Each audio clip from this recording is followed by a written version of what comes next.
ni neu aita izan itzan orain dela 2 urte terdi inguru, bueno, denbora askar pasatzea, urrian 3 urte izango dira.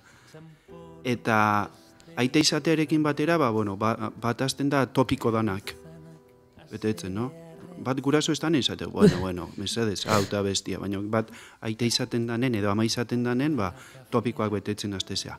Eta txikiaren etorrerarekin, Paskalen etorrerarekin, hainbat galdere irantzuten eta pentsatu nahian, ez da nola kontatuko diot hau, eta zergatik. Eta, pentsatu nun, gu geuk bizi izan dudeun bezala, gure gurasoek liburuen bat eduki dute, liburu artean ezi gaituzte, eta hortik abiatuz, nire txikia egin nun, bazkide, arpide, plataforma batera, eta hilabetero, etxeko txikiari, Paskali, bidaltzen zioten liburu bat, hainbat ariketekin, gurasoi bidaltzen ziguten irakurketa gida moduko bat, zergatikan liburua aukeratu da, zeintzuk diren ilustratzaileak, zeintzuk diren zein den idazlea, eta oparitxoren bat edo besterekin.